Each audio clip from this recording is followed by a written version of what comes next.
You gotta love those square wave beeper noises. Hey guys, this is RyGuyGaming here today, back with another video. And if you're watching this and wondering, RyGuy, why the heck are you sitting at the intro screen of one of the worst games ever made? I will say to you that this is not one of the worst games ever made. It is a pretty bad game, but definitely not the worst game. I think it's misunderstood because a lot of people don't understand how to play it, but I don't think it is the worst game. Anyways, the reason I am sitting here in front of this game is because I am going to play it. Now, I'm not going to play it from start to finish and beat it. That would suck. I'll admit this game is pretty difficult to beat, and I don't know.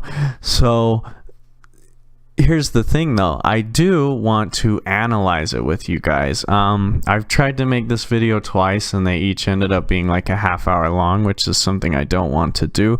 So I'll just say this, if you don't know what the Atari is, it's a really old game system, made in like the late 70s, early 80s, probably closer to the early 80s, I think. I don't know, I didn't read the Wikipedia. The only thing I remember from the Wikipedia article was that it said the Atari only had 128 bytes of RAM, so that's what these programmers had to work with when they were making their games. So when you criticize them, maybe think about that. But anyways, and if you don't know what E.T. is an amazing movie. You should go watch it. If you like movies, you'll definitely like E.T. It's one of the classics with a great soundtrack. That PC beeper, or the Atari beeper rendition of the main theme of E.T. doesn't do it justice. But anyway, so let's go ahead and hop into the game. Like I said last time, I talked too long. I don't want to do that this time. So basically, when you start off, you jump off your ship for some reason, and the goal of the game is to get back on your ship.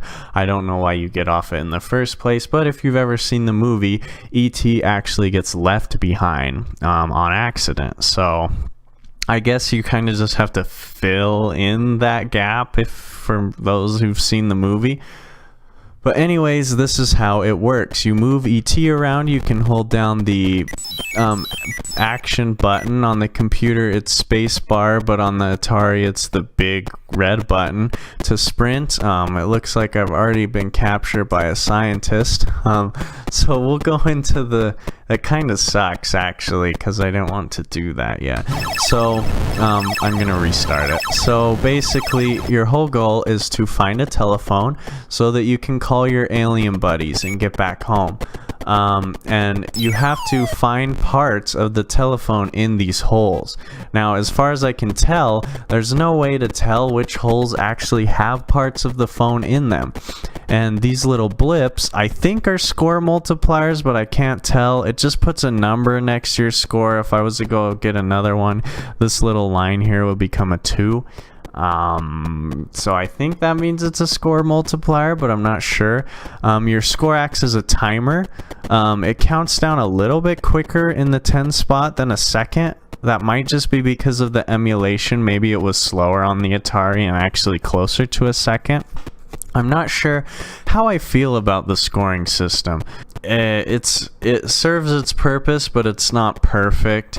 Essentially, basically, yeah, so here's part of the phone. As you can see, when I pick it up, I get some kind of weird C up at the top of my screen. I guess that's some kind of inventory. You can also see up at the top there's an arrow, and if I hit the button, I will teleport. So the arrows are like context actions. There's other things there's other like symbols that will appear at the top, but as far as I can tell, only the arrows will actually do anything, and they're useful to escape the humans. Anyways, let me stop here so I can explain some more stuff. So for some reason, E.T. can float. I mean, he has telekinesis, but I didn't think you could use that to float yourself, but apparently E.T. can. And he just cranes his neck and floats up on out of here. And pretty much the humans, essentially the guy in the trench coat is there to take away your foam pieces. I think he just puts them back in the hole where you got them, but I haven't been able to confirm that. And the guy in the white lab coat is a scientist. He takes you, I don't know if you remember, he takes you to like a jail cell so he can study you. So they're both annoying in their own way. Now, like I said, once you collect all the foam parts, you have to go around the map and find a tile with a specific picture where you can call your alien buddies.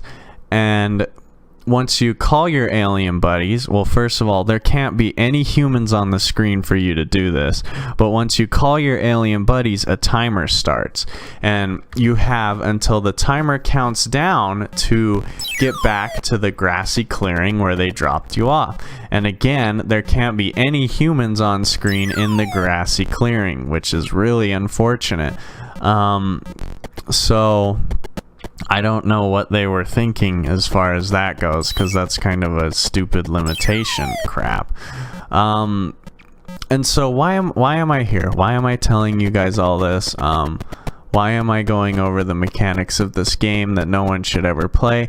It's because I want to make it in Unity. I want to not remaster this game, but essentially copy it. You can see there the FBI guy took my foam part, and now it's nowhere. I don't know where it is. But anyways, it's essentially because I want to make this game again. I think it should be both simple and a challenge. The last game I made was also an Atari game, Adventure. If you haven't seen that video, you can go check it out. It's called PC Adventure, my first Unity game or something like that. And I really like C# and I like to program in it, and I haven't done a good sized project in it for a while. And so I was thinking this game, because it's a pretty simple premise. Everything looks pretty simple to handle. But there are a few things I would change. First of all, I think I would make ET float faster. I would fix the hitboxes on these holes, because sometimes they're kind of wanky. I would tighten them up a bit and make sure they were only where the pixels actually are. So like, I guess this one's okay, but sometimes they can get pretty ridiculous. The screen transitions need to be fixed. Sometimes you can screen transition right into a hole, which is dumb. I don't know why they put holes right by the edge of the screen. Something needs to be done about the FBI guy. He's a really annoying inconvenience. I think what I'll do is I'll just have him put all your foam parts in like a specific area. That way you don't have to like run back around all the holes you've already dropped down into to get them. And I can't remember if I've said this or not yet, but I'm thinking about the teleporting. I don't know if I want to keep it.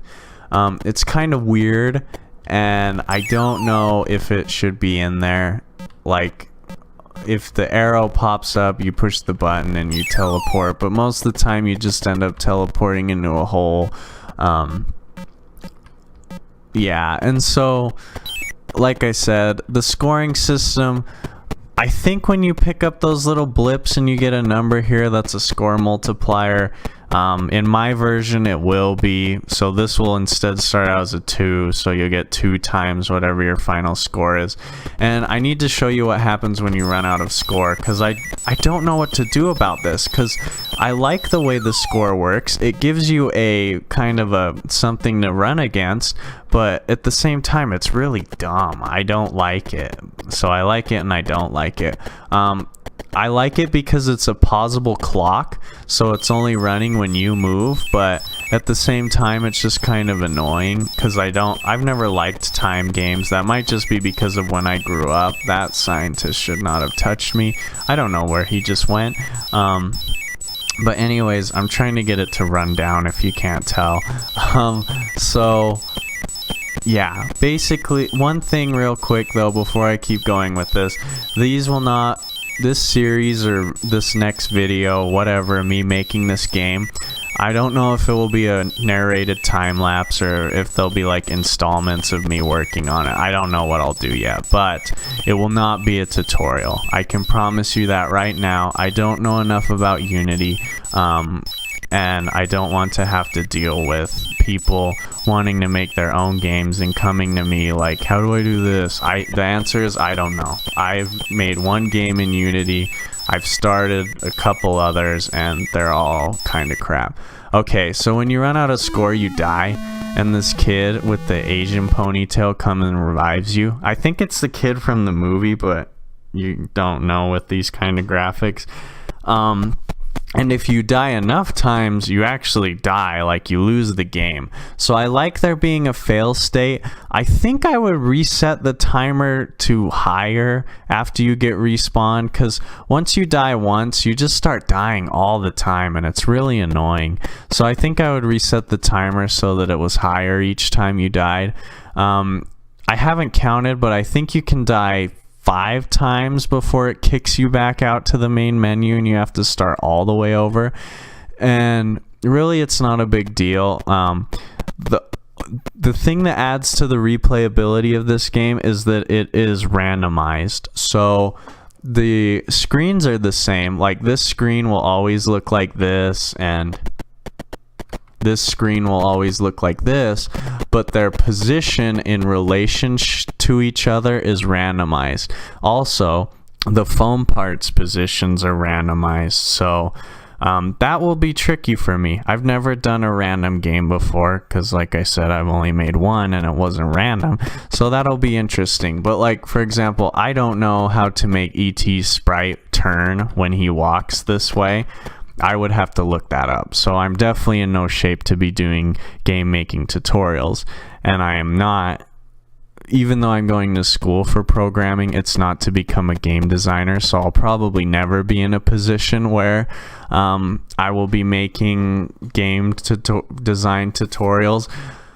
Roblox was different because Roblox was just programming and easy for the most part, but I can tell you why I don't want to be a game programmer, but that'll take like a whole half-hour video. Anyways, so yeah, I just wanted to make this video. Please don't click away. I know it sounds like I'm wrapping it up. I'm not 100% done yet. But anyways, I'm making this video to kind of introduce this series or next video or whatever. Maybe I'll put the game up for download when it's done so you guys can try it out. But really, I wanted to ask your guys' opinions. Maybe go read about this game or play it, and tell me what you think could be improved on, and maybe I'll tweak it in my version of this, and we can... I know one thing I'm gonna change is E.T.'s color. E.T. isn't freaking green. E.T. is brown. I mean, that might have something to do with the limitation of the day and they could only pick a specific set of colors, but then why not make E.T. like the same color as the FBI guy's coat? Like, at least that's brown. E.T. isn't green, for crying out loud. I mean, so yeah, they had to do some pretty interesting tricks though, so maybe that was something. Maybe they just didn't have enough space in the memory to make them brown. I don't know. But anyway, so let me know what you think about that. What can I change? What can I make better? I want to stick as close to the original as possible, but there are some things I definitely would change. Like I said, tightening up the hitboxes, changing the float speed, changing the way the FBI guy inconveniences you, changing the way you get out of the holes, because sometimes you can end up falling back into a hole that you just got out of, which is really stupid. I would keep the sprint. I like the sprint. You can hold down the button and sprint. I like the scientist. It's your proper Atari version game inconvenience. Atari games for some reason really liked picking your character up and moving them. You don't see that a lot nowadays, but Atari did it all the time. Or at least games for their console did it all the time. So anyways, I think this really is the end. I think I said everything I wanted to say. Just to go over like this mental checklist I have. E.T. is awesome. This game not the game, the movie. The game isn't as bad as people say it is, but it's still bad. I want to redo it in Unity, just for a coding project, not for a game design project. I'm more interested in the coding. It's funny because a lot of times I'll start a game and I'll code like the entire, like I'll code a lot of it, but then when it comes to like animating and drawing characters, oh, that's when it loses me. That's why I never finish games, is because I have to draw everything and level design. That crap is boring to me. I just want to program the thing. So who knows, maybe I'll never finish this, but I made a video about it, so hopefully that makes me want to finish this. If you have any suggestions, post them down in the comments for how we can make this game better. I would kind of prefer if you tried it out, or at least read about it or watched a video on it before you, that isn't this video, because I'm not really playing it, before you made a suggestion though, just so you kind of understand the underlying mechanics behind this game. And I don't know, maybe I'll put a few Easter eggs in it for you guys just for fun. I don't know why, but I'll think of something. But yeah, I think that's all I wanted to say. This video is about 13 minutes shorter than my last version of it, so that's good. And I think I actually did talk about everything I wanted to talk about. I think the main thing, if I could only fix one thing, would be the way you win the game. I think it's stupid the way you have to call home in a specific tile spot. I have to walk around and look until this picture up here shows a phone. Otherwise I can't call home. And if there's someone else on the screen, I'm screwed. I can't do it. And so I need to change the way you win this game. It's just a little too ridiculous. Like, the stars have to align for you to win. And so I'm not complaining about the difficulty. I mean, I kind of am, but it borders on like unfairness. And another thing, probably one thing I will also change, is these pictures at the top of the screen are so worthless. Like, half of them don't do anything except the teleport arrows. So I think I'm gonna have some pictures be like hints to which holes have the parts in them, so you don't have to fall down into every freaking one of them. Especially since you lose points when you fall down into a hole, which is stupid. Basically, that turns this game into like a trial and error game, because you have to fall into the hole to see if there's any parts down there. And if you lose points every time you fall into a hole, that sucks. So yeah, I don't know. Anyways, guys, that's going to be it. I think I've said everything I wanted to. Thanks for watching, and I hope to show you guys my finished project soon. Hopefully I actually do finish it and not get bored of doing pixel art. Thanks for watching. I'll see you in the next video. Bye.